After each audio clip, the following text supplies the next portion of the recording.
नवीन गोष्टी नवी कहाणी आजी आजोबा नित्य सांगती गाती हासती दिशा दहाही आनंदाची नवी पर्वणी ज्ञान रंजन अशी ही खाणी झरा नेऊया श्रोत्यांच्या मनी अनुभव अनुभव. जनसेवा फाउंडेशन पुणे प्रस्तुत ज्येष्ठ नागरिकांचा रेडिओ आय रेडिओ अनुभव.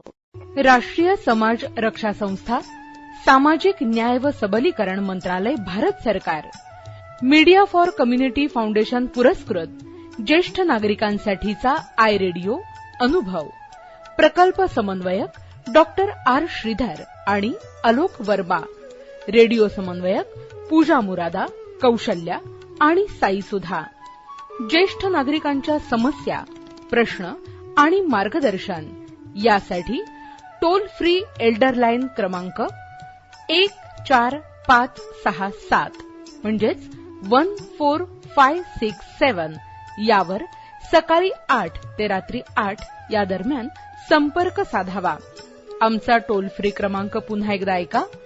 एल्डर लाईन 14567 म्हणजेच 14567. श्रोतेहो, जनसेवा फाउंडेशन पुणे प्रस्तुत आय रेडिओ अर्थात ज्येष्ठ नागरिकांचा रेडिओ अनुभव यावर तुमचं मनापासून स्वागत. आज आपण ऐकणार आहोत डॉक्टर शाळीग्राम भंडारी यांची मुलाखत. ऐकूयात मुलाखतीचा भाग पहिला. मुलाखतकार स्वाती बन्नी. नमस्कार श्रोतेहो, आज आपल्या आय रेडिओ अनुभवच्या स्टुडिओमध्ये आलेले आहेत तळेगाव दाभाडे परिसरातील कार्य करणारे डॉक्टर शाळीग्राम भंडारी सर. नमस्कार सर. नमस्कार. सर्वप्रथम अतिशय बोचक्या आणि चांगल्या शब्दात माझा परिचय करून दिला त्याबद्दल धन्यवाद व्यक्त करतो. माझा जो प्रवास सुरू झाला 1974 ला मी तळेगावला आलो, पण त्याच्या अगोदर 67 ते 74 मध्ये मी पुण्यामध्ये बीजे मेडिकल शिकायला होतो. पण मी खानदेश मधला विद्यार्थी आणि माझा जो बेस आहे, मी ज्या गावात होतो तिथे कीर्तन फार व्हायचे, प्रवचन ऐकायचो. आता कीर्तनकार कसा वागतो, कसं बोलतो, त्याचं वाणी कशी, त्याचं बोलणं कसं आहे, गावामध्ये त्यांना किती आदर मिळतो हे जवळून बघायचो आणि त्याची नक्कल मी करायला लागलो. नकल करता करता माझ्या व्यक्तिमत्वामध्ये ते कसं उतरलं काही समजलं सुद्धा नाही, नकळत माझ्यात उतरला. त्याच्यामध्ये त्यांनी फार महत्वाचं सांगितलं होतं की जो काही तुम्ही व्यवसाय करायचा आहे तो निष्ठापूर्वक करा. आणि त्यांनी उदाहरण फार स्वरूप दिली होती संतांची. संत कृपा झाली मला तर फळ आली, ज्ञानदेव रचिला पाया त्याने उभारले देवालया, नाम्या तयाचा किंकर त्याने केला विस्तार, संत जनार्दन एकनाथ तुझ्या भडकविली भागवत, तुका झालासे कळस भजन म्हणा सावकाश. ही सर्व संतांची मांदियाळी माझ्या समोर महिने राहते. आणि संतांनी काय सांगितलं होतं की जे काही करायचं आहे ते मनापासून करायचं आहे, निष्ठापूर्वक करायचं आहे. कांदा मुळा भाजी अवघी विठाई माझी, सावतामाळी तुम्हाला सांगतो की कधी ते पंढरपूरला गेले नाही, त्यांच्या मळ्यातच ते साक्षात पांडुरंगाला बघायचे. म्हणून ते म्हणायचे कांदा मुळा भाजी अवघी विठाई माझी. या सर्व संतांनी सांगितलेलं आहे की जे काही करायचं आहे ते निष्ठापूर्वक करायचं आहे, साक्षात परमेश्वराचं काम करण्यासाठी मला पाठवलेलं आहे. या वृत्तीने मी माझा वैद्यकीय व्यवसाय सुरू केला आणि त्यामुळे पेशंटकडे बघण्याचा दृष्टिकोन माझा बदलला. समोर एखादा पेशंट माझा रुग्ण झोपलेला असायचा ना, मी त्याच्यामध्ये माझा भाऊ बघायचो, माझा पिता बघायचो, माझी मावशी बघायचो. आणि तुम्हाला आश्चर्य वाटेल ती ममत्वाची असते ना ती त्याच्यामध्ये निर्माण होते. तेव्हा नाते संदर्भ येतात, नाते संदर्भ अरे याला बरं केलं पाहिजे. 2 असे अनेक अनुभव आले. एक 35 वर्षाचा माणूस त्याच्या भावाला घेऊन आला, म्हणजे याची सूत्र बंद झालेली. मला कळेल ना सूत्र बंद झाली म्हणजे काय झालंय. आपण 2-3 दिवसामध्ये त्याला लघवी झाली नाही, पोट साफ झाला नाही म्हणून आणलेलं आहे. डॉक्टर साहेब आम्ही 10 वर्षापासून तुमचे पेशंट आहोत, तर तुम्ही याला बरं करा. मी पाहिलं त्याचा पोटात नगारा झालेला होता. मग मी त्याला कॉन्झर्वेटिव्ह ट्रीटमेंट म्हणतो आम्ही, त्याला तोंडात न देता फक्त अँटीबायोटिक देऊन एका वेळा त्याचा पीळ नाहीसा होण्याची शक्यता असते. 24 तासात त्याचा पीळ नाहीसा झाला नाही. मग डॉक्टर शिंदे सर्जन होते, त्यांना बोलवलं तेव्हा की सोनोग्राफी नव्हती मॅडम. मग आम्ही पाहिलं की म्हणे त्याच्या आतड्यात पीळ झालेला आहे, 24 तास तुम्ही निश्चितपणे प्रयत्न केला आहे, आता त्याला ऑपरेशन करावं लागेल म्हटले. पर्याय नाही म्हटले. मी त्याच्या भावाला कन्व्हिन्स केलं की बा 100% तुझा पेशंट बरा होणार आहे, त्याला ऑपरेशन करावं लागेल. 1 तासाचं ऑपरेशन आहे. मॅडम मी जेव्हा आत गेलो थिएटरमध्ये तेव्हा त्या भावाने माझ्या हातात हात घातला. डॉक्टर साहेब तुम्ही ऑपरेशन करताय, माझा भाऊ सुखरूप परत येईल ना म्हटले. तर मी म्हटलं अरे ऑपरेशन म्हणजे काही मोठं नाही म्हटलं, एक मेंदूचं ऑपरेशन नाही, हृदयाचं नाही, फक्त तो ओपन करायचंय, तुझा पीळ काढायचा, त्यातली घाण स्वच्छ करायची, 1 तासात तुझा भाऊ ताब्यात येतो. मी गेलो अतिशय आत्मविश्वासपूर्वक गेलो, कारण माझा आत्मविश्वास माझ्या सर्जनवरती होता. सर्जन आणि सेटिंगची नजरानजर झाली आणि त्यांनी तिथे चाकू लावला. 2 मिनिटांमध्ये पोट बाजूला करून ते आतड बाजूला झालं 22 फूट आतड बाहेर आलं. एखाद्या गारुडासारखं जे साप बाहेर निघालं ज्या क्षणी बाहेर आलं त्या क्षणी त्याची नाडी बंद झाली. नाडी बंद झाल्यानंतर माझ्या अंगाला घाम सुटला की त्याला मी आश्वासन दिलं होतं तुझा भाऊ परत आणू. नाडी बंद झाली मी संपलं तरी आम्ही घाबरलो नाही. त्याला रिससेट केलं, जी लाईफ सेव्हिंग इंजेक्शन असतात ती दिली आणि 5-10 मिनिटांतर त्याला श्वास सुरू झाला.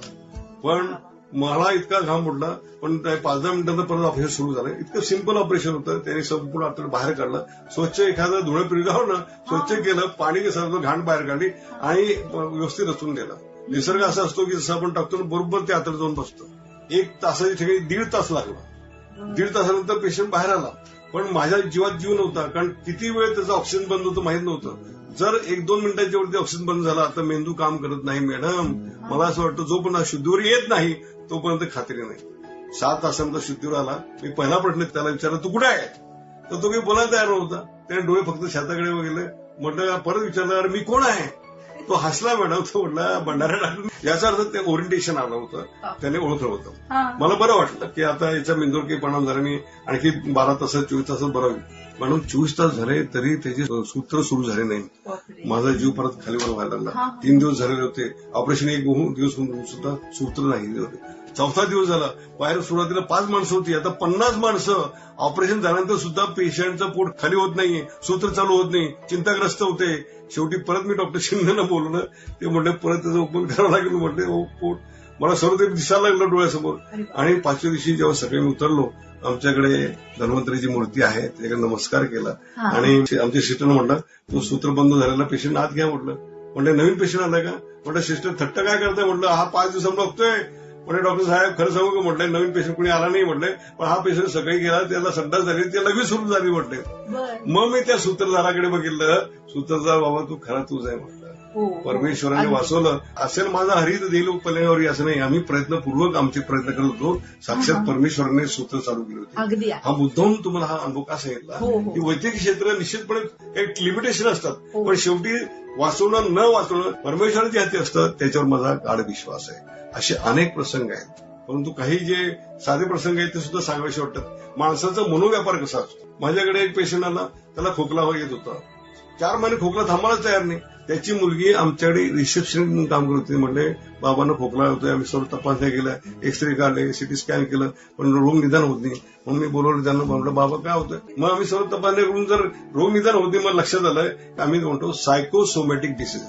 याचा अर्थ सायकॉलॉजीवर परिणाम होऊन त्याच्या शरीरामध्ये बदल होतात. जसे भीतीनंतर हातपाय थरथर कापतात, तोंडाला कोरड पडते, तसंच त्याला झालेलं होतं. मग आम्ही हिस्ट्री काढली तर म्हटलं काय अजून काय होतं. काही नाही म्हटलंय 6 मुलं आहे, एकही मुलगा माझा ऐकत नाही म्हटलंय. पुढे जातात काय करतात मला विश्वासात घेत नाही म्हटले.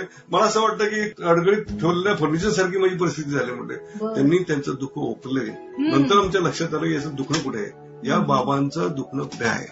म्हणून आम्ही मुलांना बोलवलं, रांगेत उभं केलं, बाबांना बाजूला घेतलं. मला म्हटलं अरे ज्या वडिलांनी तुम्हाला जन्म दिलेला आहे, मोठं केलंय, समृद्ध केलंय, संपत्ती दिली, त्याच्याकडे बघा तुम्ही. रोज नमस्कार करण्यात लांब झाला पण कुठे जाताय काय करताय. त्यांना भीती वाटते रे म्हटलं या वयामध्ये. आणि मुलांना सांगितलं पुढे जाताना बाबांना विचारून जायचं. तुम्हाला आश्चर्य वाटेल मॅडम, एक 8 दिवसानंतर खोकला आपोआप नाहीसा झाला, कुठलंही गोळी लागली नाही. म्हणजे माणसं किती विचार करतात. मनाचे अनेक व्यापार असतात. मन नेहमी निगेटिव्ह विचार करतात. आणि लेडीजमध्ये तर फारच वाईट असतं. त्यांना मेनोपॉझल सिंड्रोम म्हणतो मी. वयाच्या 40 नंतर पायी बंद झाल्यानंतर शरीरामध्ये बदल होतात. बदल असे होतात की हार्मोनल चेंजेस झाल्यामुळे त्यांना सारखी भीती वाटते. गावात काही घडलं तर त्यांना भीती वाटते आपल्याकडे घडेल का, एखादी वस्तू इथे का ठेवली इथे का ठेवली तर रागवतात त्या. आणि मग सुनांचे मुलांचे क्लॅशेस सुरू होतात. अशा वेळी औषधं घेणं, डॉक्टरांकडून काउन्सिल करणं आणि स्वतः सुद्धा मनाला बजावणं हेच त्याच्यावरती उपाय आहेत. या छोट्या छोट्या मनाच्या व्यापारातून माणसांचे मन कलुषित होतात आणि वृद्धाश्रम भरतात. वृद्धाश्रम भरल्यानंतर वाईट वाटतो. आणि वाईट असं वाटतं की माझ्याकडे सदानंद नावाचा मुलगा आहे, पेशंट आहे, तर त्याच्या आईला त्याने ऍडमिट केलं होतं वृद्धाश्रमामध्ये. आईला वाईट वाटलं. एकुलता एक मुलगा आहे, मोठा शिक्षणात अधिकारी झाला आहे आणि काही कारण नसताना मला वृद्धाश्रमात ठेवलंय. त्याला पर्याय नव्हतं. रोज त्याच्या बायकोची आणि त्याच्या आईची भांडण व्हायची. म्हणून स्वास्थ्य मिळवून त्याने ठेवलं. आता रात्री 10 वाजले होते. आईला त्याने मोबाईल देऊन ठेवला होता. म्हटलं काय आई तुला काही लागलं तर मला मोबाईल कर, रिवाइंड केलं तर म्हटलं ताबडतोब माझा नंबर लागेल. तिला बोलता येत नव्हतं, सारखी रडत होती, दुःख सहन करण्याच्या पलीकडे होतं. असं करता करता रात्रीचे 12 वाजले आणि तिने पाहिलं ते घड्याळामध्ये 12च्या पुढे 2 वाजलेले आहे. तारीख होती 1 एप्रिल. मग तिच्या लक्षात आलं 1 एप्रिल आपल्या सदानंदचा वाढदिवस आहे. तिने मागचा पुढचा न विचार करता फोन फिरवला आणि तिकडून विचारलं, कोण बोलणार आहे? सदानंद, मी तुझी आई बोलते. आई, 2 वाजता त्रास दिला मला, कशासाठी दिला? अरे बाळा, तुझा वाढदिवस होता. म्हणजे तुला कळत नाही का, माझी झोपण करताय रात्री 2 वाजता. सकाळी तू मला शुभेच्छा देऊ शकली असती, सकाळी तू मला शुभेच्छा देऊ शकली असती. 2 वाजता मला उठवून मी आता 6 वाजेपर्यंत झोपणार नाही, तुला कळत नाही का म्हणे माझी सवय. मी काहीच बोलले नाही म्हटले. सदानंदची आई म्हणते, मी सदानंद म्हटले, बाळा रे, तू त्या झोपेची गोष्ट करते, मला माफ कर, पण ज्या दिवशी जन्म झाला तुझा त्या दिवशी मी झोपलेच नव्हते. कशी झोपणार? तुझ्या प्रसव वेदनेने मी अतिशय तळमळत होते. मित्रांनो, अशी सदानंद सारखी मुलं नकोय, श्रावण बाळासारखी मुलं पाहिजे. अशा अनुभवाची शिजोरी निश्चितपणे अनुभव संपन्न करते आणि ते सांगण्याचा प्रयत्न आम्ही लेखनातून करतो आणि एक वेगळ्या लेक्चर म्हणून देतो की जेणेकरून तो चुकला पण आपण चुकायला नको, पुढच्या स्टेज मागचा शाणा, म्हणून ही पुस्तकाची निमित्त. सर, तुम्ही आम्हाला इतकी छान माहिती सांगितली, इतके छान छान अनुभव सांगितलेत, तर मला तुम्ही सांगा की या अनुभवाचा उगम, मूळ पाया तुमच्याकडे कुठून आला? जसं माणसं पुस्तक वाचतात ना, तशी माणसं वाचतो. परमेश्वराने सर्वांना शरीर सारखं दिलंय, शरीर सारखं पाहिलं, त्याच्यात सर्व अवयव चांगले आहेत, बरोबर आहेत, पण मन नावाची चीज दिली ना परमेश्वराने, त्यामुळे एक व्यक्ती दुसऱ्या व्यक्तीपासून भिन्न वाटते. त्याच्या जीवनाकडे बघण्याचा दृष्टिकोन, त्याचा स्वभाव, त्याच्या सवयी, आणि त्या मनाचा अभ्यास करता करताना मला माणसं वाचायला मी शिकलो. हा माणूस का वागतोय कसा, मग त्याच्या नाट्यपूर्ण घटनांचा मी शोध घेतला. मग नाट्यपूर्ण जेव्हा घटना असतात ते लोकांना सांगायच्या वाटतात. मग माझं पहिलं पुस्तक सुरू झालं. त्या पहिल्या पुस्तकानंतर मग लोक विचारायला लागले की अजून दुसरं काय, तिसरं काय. मग मला ते प्रोत्साहन मिळालं की लोक आवडताय लोकांना, म्हणून दुसऱ्या पुस्तकाची, तिसऱ्या पुस्तकाची निर्मिती झाली. आणि हे मॅडम, हे जिवंत अनुभव आहे, हे कुठलेही काल्पनिक नाही, कुठलेही त्याच्यामध्ये कुठलाही रस नाही, प्रतिभा नाही, पण जे घडलं आहे ते लोकांना सांगायचं, लोकांना वाचायला द्यायचं, आणि ह्या शिदोरीतून निश्चितपणे लोकांनी त्याचं अनुकरण करून आपलं जीवन निश्चितपणे आनंदी ठेवायचा हा त्याच्यामधला भाग होता. अगदी अगदी सर, खूपच छान. आता मला पुढचा प्रश्न विचारायचा आहे की तुमच्या यशाचं रहस्य नक्की काय आहे? मॅडम, सर्वात महत्वाचं आहे, प्रतिकूल परिस्थिती असते ना, ती निश्चितपणे माणसाला शिकवते. अनुभवासारखा दुसरा गुरु नाही. मी जेव्हा 8वी पर्यंत होतो तेव्हा आमची सुबत्ता होती, 4-5 माणसं आमच्या हाताखाली होती वडिलांच्या, त्यांना बाबूशेठ म्हणायचे. आणि एके दिवशी त्याने मोठं करून घेतलं, ते त्याचं गवती गठ्ठे तयार केले आणि दुसऱ्या दिवशी विकणार, त्याचे 15,000 मिळणार होते. 1960 सालची गोष्ट सांगतो. पण कोणीतरी विकणं संतोषी माणसाने त्याला आग लावून टाकली. 15,000चे 15 रुपये सुद्धा मिळाले नाही. आम्ही जमिनीवर आलो. ज्या वडिलांच्या हाताखाली 5-6 माणसं होती त्या वडिलांना 100 रुपये महिन्याने दुसऱ्याकडे नोकरी करायला लागली. ही परिस्थिती, स्थित्यंतर जी होती ना, ती मी जोडून बघत होतो. लहानपणीची श्रीमंती, पुढे आपल्याला जर बदल करायचा असला तर 100% आपल्याला ज्ञानाशिवाय पर्याय नाही. आपण पैसे कोणाकडून किती दिवस घेणार होता. आणि जेव्हा मी गाव सोडलं त्यावेळी माझ्या वडिलांचे मित्र होते, म्हटले, बाबूशेठ काही काळजी करू नका, तुम्हाला हो पोरगायचे ना, तुम्हाला नावकडे, आमच्या आयरणी भाषेत म्हटलं. असं का म्हटलं, कारण मी लहानपणी वडिलांच्या बरोबर एका नाटकात काम करायचो. गड आला पण सिंह गेला. त्याच्यामध्ये माझे वडील तानाजी व्हायचे, मी रायबा व्हायचो. आणि माझ्या वडिलांचे मित्र शेलार मामा व्हायचे. तानाजी, रायबा आणि शेलार मामा. वर्षानुवर्ष ते नाटक बघत असताना त्याला लक्षात आलं की या मुलामध्ये काहीतरी चुणूक आहे. माझ्या वडिलांचा मित्र म्हणतो आहे की हा मुलगा तर काही दिवसांत तुझं नाव काढणार आहे. ते शब्द मला मोटिवेटिंग झाले. अरे, वडिलांच्या विषयी, माझ्या वडिलांच्या मित्रांना सुद्धा माझ्याविषयी एवढी आत्मविश्वास वाढतोय, मग मला वागलं पाहिजे, परिस्थिती बदलली पाहिजे. म्हणून मी झडून 9वी मध्ये ठरवलं, झटून, की मला डॉक्टर व्हायचं आहे. आणि एकदा जर तुम्हाला ज्ञान मिळालं तर कल्पवृक्ष तुमच्या हाती येतो. कल्पवृक्ष म्हणजे काय, त्या कल्पवृक्षाखाली पण बसतो, त्यांची काही आपण अपेक्षा करतो, आशा करतो, ते घडतं ना. जर तुमच्याकडे डिग्री असेल तर तुमच्याकडे निश्चितपणे सत्ता येते, संपत्ती येते, संपन्नता येते, प्रतिष्ठा येते. मग पहिल्यांदा ज्ञान मिळवणं, याचा अर्थ करिअर फार महत्वाचं आहे. मी 18 तास अभ्यास करायला लागलो. 9वी पासून झपाट्यासारखं मी अभ्यास करायला लागलो. आणि सुदैवाने मला जी पत्नी मिळाली ती पण डॉक्टर मिळाली, मुली डॉक्टर झाल्या, गावी डॉक्टर झाले. हे सर्व त्याचा जो बेस आहे ना, ती परिस्थिती अनुकूल नसल्यामुळे झाली. पण जी परिस्थिती अनुकूल नसते त्याला ऍडव्हर्स सर्कमस्टेन्सेस म्हणतो आपण. त्यामध्ये माणूस तापून सुलाखून.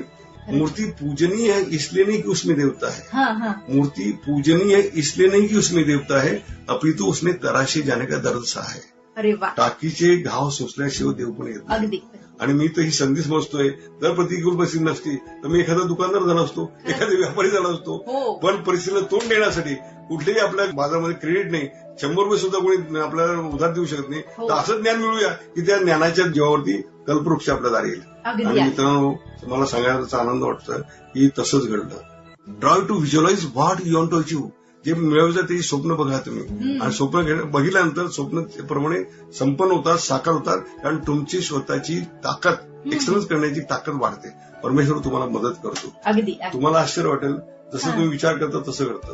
उदाहरणार्थ तुम्हाला मी म्हणून एखादी मैत्रीण भेटावीशी वाटते, संध्याकाळपर्यंत मनापासून वाटते भेटावीशी वाटते, संध्याकाळपर्यंत तिचा फोन येतो किंवा पत्र येतं किंवा ती प्रत्यक्ष भेटते हो तुम्हाला. It is not a miracle. तुमची व्हायब्रेशन तिथून जातात, तिला अट्रॅक्ट करतात आणि तिला भेटावं असं वाटतं. मस्त. आणि madam, scientifically it is proved, सायन्सने सिद्ध केलेलं आहे, जसं माणसाचे थवे जातात तसे विचारांचे सुद्धा थवे जातात.